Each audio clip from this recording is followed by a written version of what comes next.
Hello, hello, everyone. Alex, I see that you are joining in. We are just starting. I'm just going to write a note.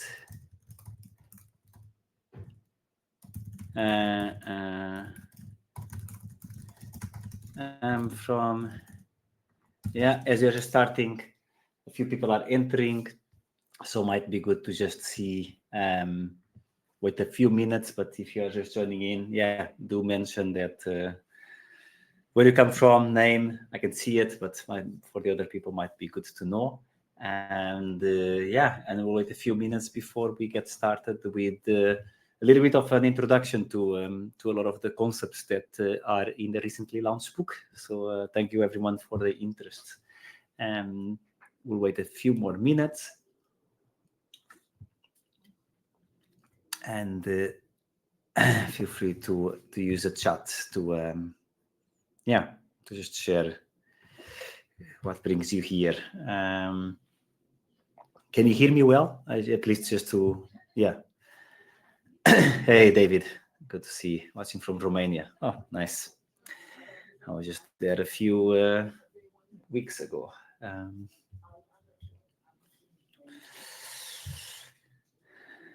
Always fine? Great. Thanks for sharing that.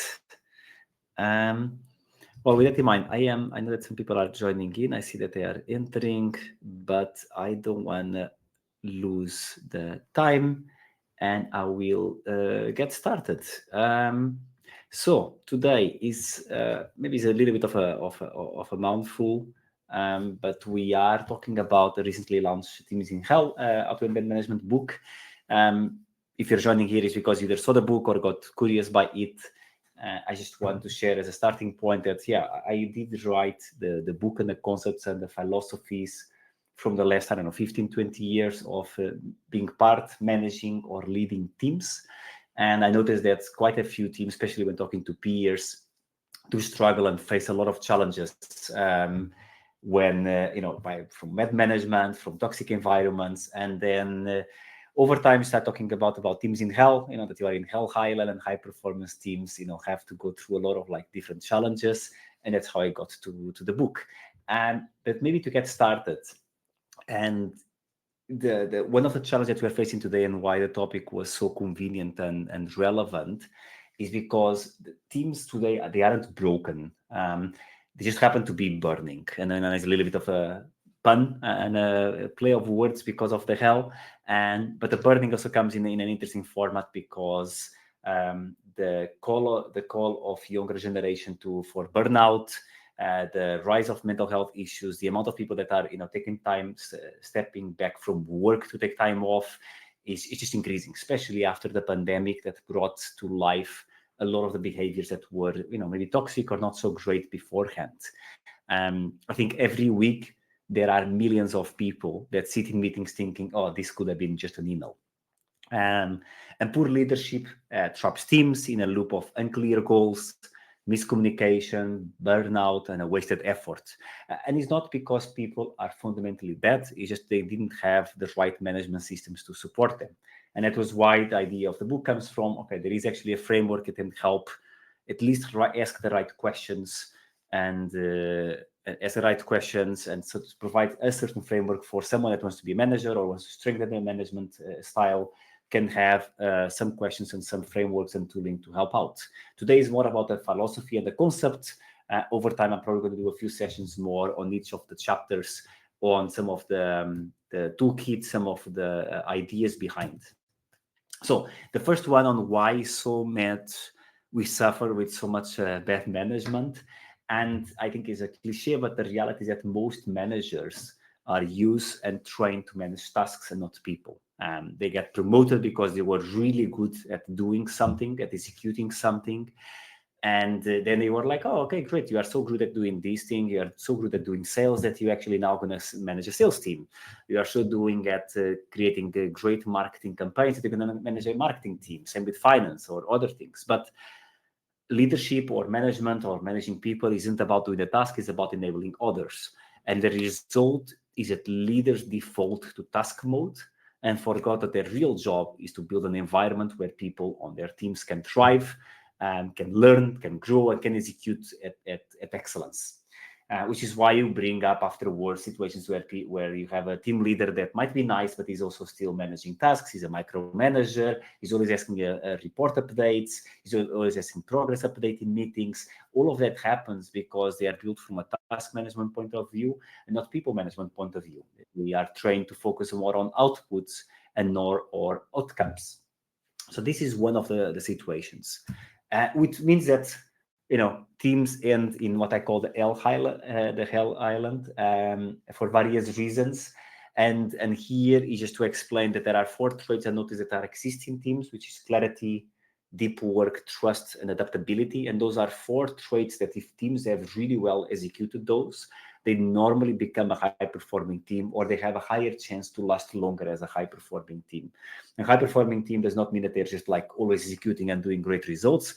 Also can mean that they have a high-trust environment. They are clear, they can move, they can adapt, they can also, suffer with each other. But one of the things that is a little bit different is that if you look at the Venn diagram, normally the intersections is good. Here, the intersections is more like you cannot actually miss one. If you miss 1 or 2 of these intersections, you might still have a team in hell. So to give an example, and this is like all a little bit on a playful side, but imagine a team that has achieved clarity and shared deep work. Yeah, so they have, but they execute and produce at full speed, but they don't have trust or adaptability. Yeah, so that means that every change that happens throws the team into a crisis. They look productive, but they collapse under stress, and this is why they are in the wasteland of burnout. Yeah, they are clear, they know what to do, they are deep work, they're always executing, but then the pandemic hits, and then full of stress, or someone leaves the team and they get nervous. So this is why you might have a team with high clarity, you might have a team with high focused work and shared focused work, but they don't have trust with each other, which means that they don't have high adaptability, which means if things changes, they become like they enter on burnout stage. The other one is what I call the swamp of sweetness, which is more a team that has high trust and high adaptability. We've seen a lot of those. They just lack clarity and shared deep work. These are the teams that everyone is nice, everyone is flexible, but nobody knows where they are going. Nobody understands how the team is going to win. It's a feel-good team that delivers a lot of nothing. So that's why it's a swamp of sweetness. It is typically, I've seen teams like this, for example. I've seen quite a few financial teams that were in this financial in the swamp of sweetness. They were there, they were managing, they were super nice to each other, but then they were not really accomplishing things, helping reduce costs or helping, the company become more effective. That's another one. Then there is what I call the sludge of alignment, which is a team that has high clarity and trust. Yeah, so that's amazing. How can a team with clarity and trust not really succeed? Is because they lack deep work and adaptability. So in these teams, people know the goal, they trust each other, they're just slow. Sometimes people say that this is the corporate environment. I'm not sure if it's true or not. I do notice that quite a few times the slower teams, they are aligned, but they are stuck. So nobody takes initiative. There's consensus without progress. You feel frustrated. There's always like alignment that needs to be done, always like alignment. So you get slow and slow and slow. So this team might still be doing well, but they are in hell because they're just not progressing. And the reason why this is important is because when people move to another team and they realize, oh, this is a faster pace, they lost the momentum. And the last one is what I call the valley of the hamster wheel valley, which is like a lot of early stage startups are here and are early stage startup teams, which is teams that have a lot of deep work and adaptability. So they work really well, they adapt really fast, but they lack clarity and trust. So they execute fast, they learn fast, but it's chaos. The team is just sprinting and lost. They can't envision what they are sprinting forward. There's not sufficient trust, so they cannot speak up. And it's a fast track to failure. And it's a lot of like early stage teams and startups are in this stage. So this is why there was all these teams in Hell Highland. Through the years, I noticed that all of this comes with clarity, trust, shared deep work, and adaptability. So if you are in a team, even if you are leading it or not, you ask yourself, how clear is where am I going, how to get there, And how do we measure the success of the team? Is that clear or not? Trust. Can you speak up? Can you be vulnerable? Can you be at your best? And can you understand what drains your energy? Share deep work. This is an important one. This is not individual deep work. This is about, does your team have the mechanisms so that everyone can work at their best? And the last one is adaptability, which is, okay, when things change, can a team adapt quickly and effectively? So if you talk about clarity, this is like the whole part of the book that you can read is all about a shared direction, and a shared direction beats endless decisions. And to have a shared direction, normally I say that for the clarity to get started, you need, clarity from the top. I know when people say, oh, top-down approach doesn't work, but the reality is that you do need a top-down clarity approach. You might not have all the answers. You might need high bottom-up engagement and insights, but you need to have clear decision-making, and that's when it works best. And for that, normally there is like this island exercise that I play a lot, that was created by many years ago, which is, every team and every company needs to be clear about their goal and vision and how they measure success. They need to understand the risks on their journey. They need to understand their anchor, what's holding them back. They need to understand their wind, what's propelling them forward. And they need to understand their North Star. What is kind of the North Star metric that moves, that you know that this is the signal that you know if it's doing well or not. So this is an example of something that if you are building clarity on the team, just have an exercise with your team saying, okay, what are some of the goals and visions we hope to achieve this year or the next 3 years? What's our North Star metric? How do we measure success, not just on the final number, but on the ones that actually indicate if you're doing well or not? What are some of the risks of the trajectory we are heading towards? What's holding us back? What's the anchor? And what's the wind? What's propelling us forward? Is it funding? Is it the energy? It's customers? I don't know. It's is the expertise of the team. So that's really critical. It's on a one-off meeting. It must be updated, visualized, and shared frequently. That's on clarity. The other section I talk about a lot is trust. And team trust isn't built by saying we trust each other. This is a family. It's built through consistent rituals, retrospectives, feedback loops, shared vulnerability, safety to speak up. Trust is built in systems, not slogans. So every time I see we are a family, I get like a little bit of a red flag. But if you want to get into the deep understanding of trust, then you just have to look at the circle and think about how is accountability shared in a team. Are people accountable for the results in yourself? Is a team has high integrity or not? How consistent they are with their delivery? Are they transparent? Is there empathy in the team? When people are going through certain challenges, is there open dialogue? And is there frequent recognition and feedback culture to improve? So that's the kind of 7 elements that I would say that are critical to keep in mind. 2 more, and then if you have questions, please do use the chat to share them.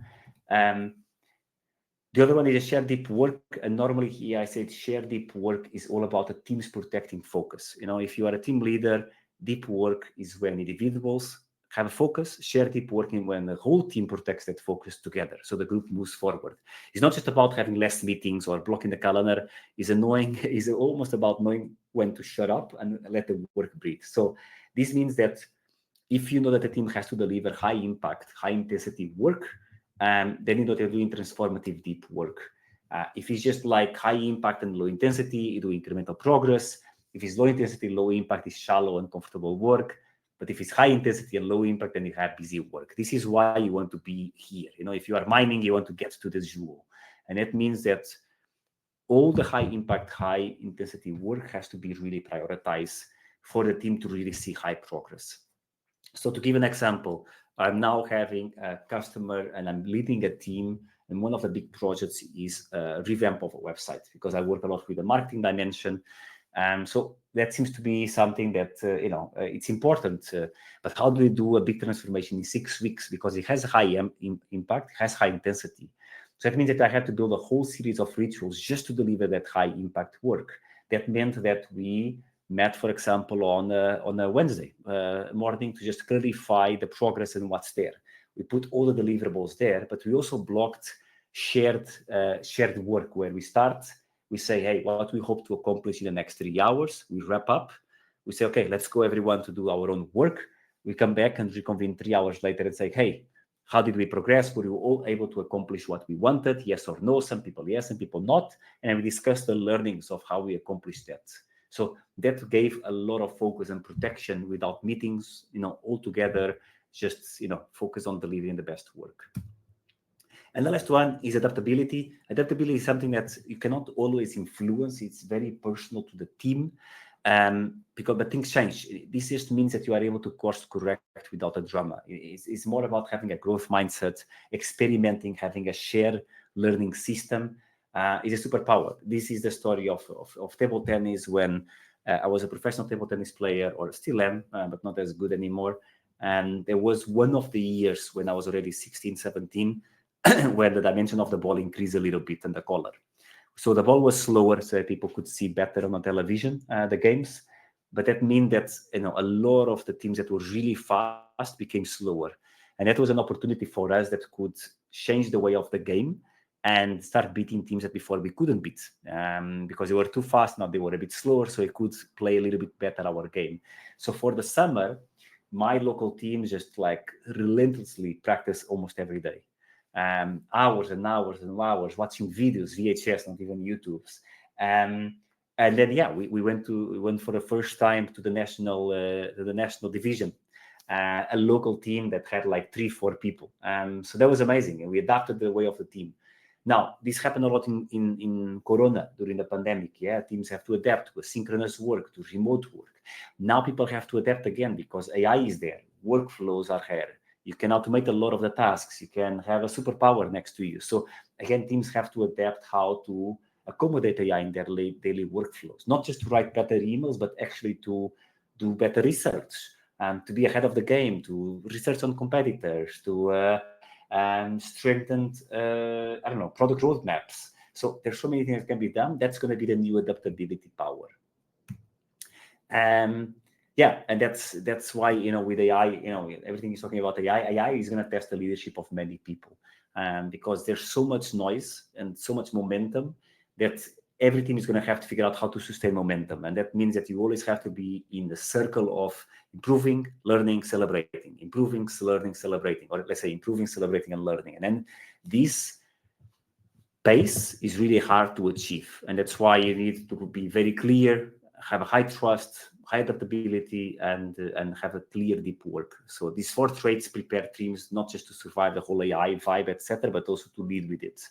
And that's one of the elements that I think it's really important. So as just a last note, because this is more like a concept and more to have a conversation rather than just a presentation on my end. It's just a reminder that it's not about being a genius team leader or a perfect team leader. Does not exist. It's more about thinking of yourself. I have to be a gardener. You have to design the right environment. You have to make sure that your trees and plants have the right context, have the right setup, and then it's about getting out of the way. Your team already has a potential. Your job is to remove the friction. Just like the flowers, a flower bloom next to each other, not because they're competing with each other, they're just blooming because they have the right fertile land to grow. So that's a little bit on some of the philosophies and concepts of the book on teams. And I just want to hear from you about what are some of the questions you have, what are some of the thoughts, any insight that you got curious about to learn more. I'll just open up for a few questions, and then just hear from you. I think that's the best part now. I wish this was more interactive with the platform, but I still curious to hear what you have to say. Questions, comments, thoughts, insights, challenges you are facing on teams, maybe. Yeah.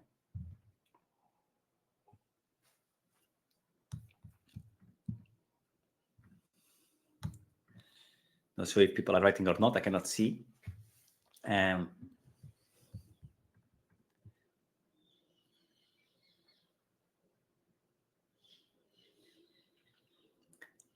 the comments, thoughts, and just want to know if you could hear and if it was clear and at least gave some practical insights.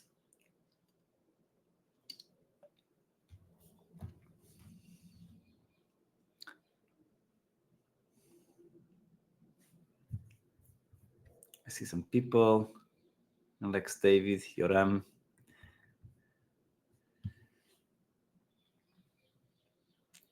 Take advantage now. Don't be afraid to ask something.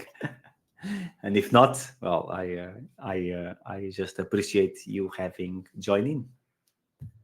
Yeah. All right. I see that there's no questions. So thanks everyone for joining in. And yeah, feel free to reach out to me and ping me if anything drives your interest. Thanks. Okay. Sorry, David. Like last minute. Yeah. There's like every single section has like 3-4 practical exercises to do. I didn't want to overwhelm people. Had a lot more, but I wanted to just get the starting point. So there's like 2-3 exercises on each of the sections of the book. So there's plenty of resources there to try out. I think it comes down with trying not all of them at once, but try one in a team, see how it works, adjust, because you might need to make adjustments to your own style, and try the next one, and then try the next one. But yeah, there's a lot of practical exercises and that you can try out.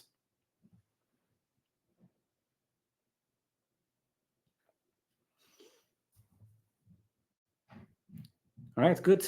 Yeah, with this in mind, then thanks everyone, and yeah, I hope you are enjoying a good weekend. It seems to be sunny in a lot of places, so enjoy the sun and enjoy the weekend. Appreciate it. Thanks.